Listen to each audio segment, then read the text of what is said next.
Hello friends, welcome to defence matrix. तो आज का जो वीडियो है ये फिर से वीकली औकात रिमाइंडर है। तो सुबह हमने बात करी कि कैसे पाकिस्तान को हो सकता है यूएस अपने एमरैम के लेटेस्ट वर्जन प्रोवाइड करा दे, जो कि C8 या फिर D वेरिएंट्स हैं, जहां पर मैक्सिमम एंगेजमेंट रेंज 160 किलोमीटर के अप्रॉक्स की मिल जाती है, जिसकी वजह से इनके जो करंट F-16s हैं, जो कि ब्लॉक 52 स्टैंडर्ड के हैं, ये अपने मैक्सिमम रडार ट्रैकिंग रेंज में टारगेट को इंगेज करने में सक्षम होंगे। फुल पोटेंशियल अनलॉक नहीं हो पाएगा क्योंकि जो रडार यहाँ पर लगा है, जो कि APD-68 है, इसकी फाइटर साइज ऑब्जेक्ट को ट्रैक करने की रेंज 80 किलोमीटर के अप्रॉक्स की है। वहीं पर मिसाइल इससे दुगनी रेंज में टारगेट को हिट कर सकती है।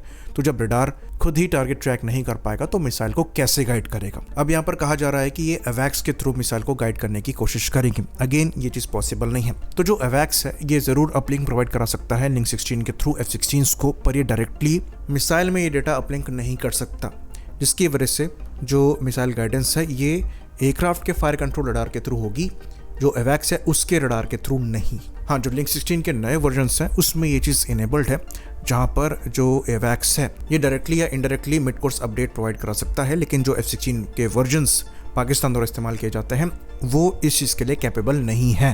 तो इनके F-16 के अपग्रेड होने के बाद ये चीज़ पॉसिबल होगी, पर अभी नहीं है। पर क्योंकि अब ये नए वेपन्स दिए जा रहे हैं तो ये भी हो सकता है कि इनको F-16 के अपग्रेड भी प्रोवाइड कराए जाए। तो फिलहाल ये उतना बड़ा थ्रेट नहीं है, पर फ्यूचर में बन सकता है।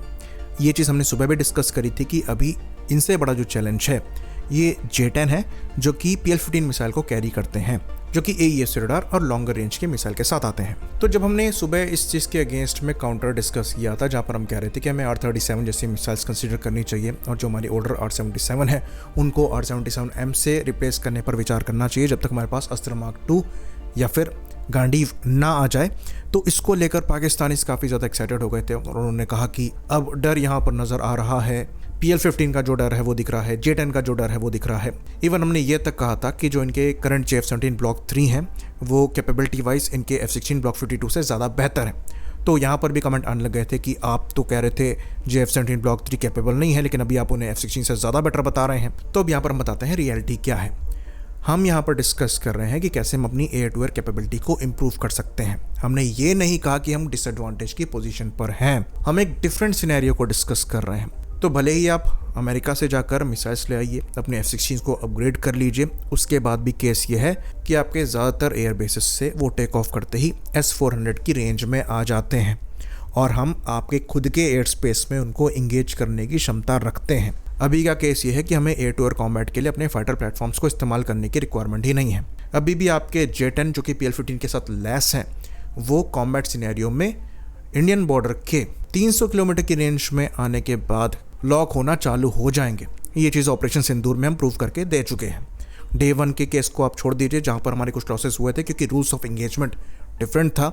हमने ऑफेंसिव ऑपरेशन पाकिस्तान एयरफोर्स के अगेंस्ट में यूज़ नहीं किया था, लेकिन उसके बाद जो इनके एयर बेसिस को हमने ठोका है, और वो भी फ्री होकर ठोका है, वो इसलिए है क्योंकि इनकी एयरफोर्स इंडियन बॉर्डर के 300 किलोमीटर के आसपास भी आने से डर रही थी। PL-15 की रेंज है 140 से 160 किलोमीटर्स। चलिए आपके लिए 200 किलोमीटर भी मान लेते हैं।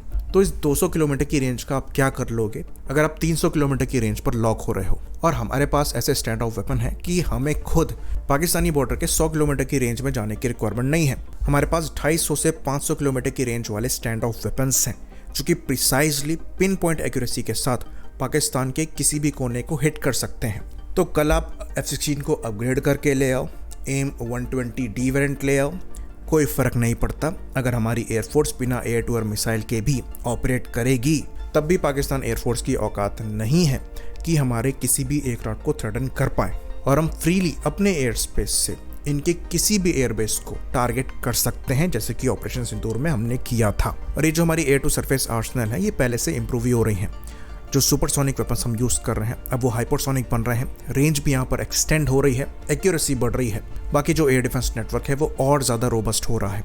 तो आप सेंटर ऑफ ग्रेविटी को ढूंढ भी नहीं पाओगे चाइना से लाइव सपोर्ट लेने के बावजूद। और आपके जो stand off air to surface weapons हैं उनकी इतनी रेंज नहीं है कि आपका जो लॉन्चिंग प्लेटफॉर्म है वो सेफ रहकर उनको लॉन्च कर पाए।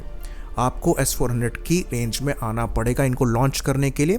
और अगर आपको ये इंश्योर करना है कि मिसाइल टारगेट तक पहुंचे भी, तो आपको अप्रॉक्सीमेटली 100 किलोमीटर और क्लोज आना पड़ेगा S-400 के, यानी कि ये 100 किलोमीटर की रेंज में आपकी सूखी रहेगी। और ये ऑलमोस्ट सर्टेन रहेगा कि जो S-400 की 40N6 मिसाइल है वो आपको हिट करेगी।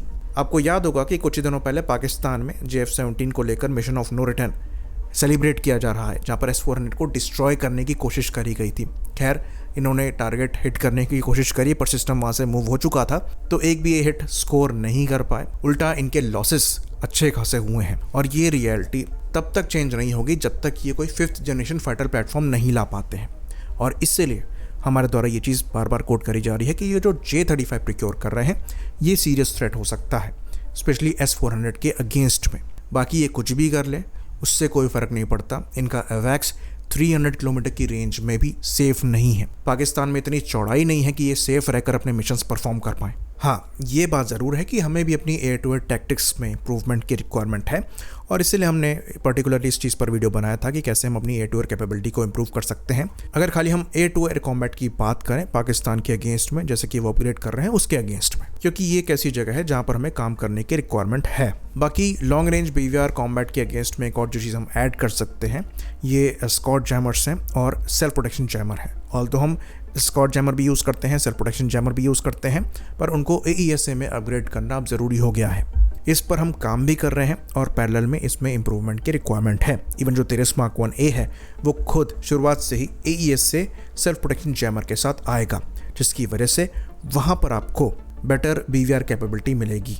ये RWR के साथ टेंडम में काम करेगा और जो मिसाइल अटैक हो रहा होगा उसको न्यूट्रलाइज करने की कोशिश करेगा। तो मॉडर्न एयर कॉम्बैट काफ़ी ज़्यादा कॉम्प्लिकेटेड है। ये खाली मिसाइल की रेंज पर या फिर रडार की रेंज पर डिपेंड नहीं करता है। इलेक्ट्रॉनिक काउंटर मेजर भी यहाँ पर एक काफ़ी की रोल प्ले करता है और इस मामले में हम अच्छी प्रोग्रेस कर रहे हैं। लेकिन इम्प्रूवमेंट का भी बड़ा रूम एग्जिस्ट करता है और इसलिए हम इस पर विस्तार से डिस्कशन करते रहते हैं, क्योंकि पाकिस्तान हमारा मेन एनिमी नहीं है, ये चाइना है और चाइना के अगेंस्ट में हमको तैयारी मजबूत रखनी है। तो जो वीकर एरियाज हैं उन पर हमें काम करने की रिक्वायरमेंट है। बाकी जो J-35 पाकिस्तान को मिलेगा ये एक थ्रेट हो सकता है, इसलिए हम यहाँ पर आर्ग्यू करते हैं कि हमें 5th जनरेशन प्लेटफॉर्म पर इन्वेस्ट करने की रिक्वायरमेंट है। बाकी J-35 के अगेंस्ट भी टैक्टिक्स एग्जिस्ट करती है। ये ऑपरेशन सिंदूर वाली हो सकती है, जो कि ना रहेंगे रनवे ना उड़ेंगे, आप जानते हो। तो अगर रनवे ही नहीं होगा J-35 टेक ऑफ नहीं करेगा तो मिशन परफॉर्म नहीं कर पाएगा।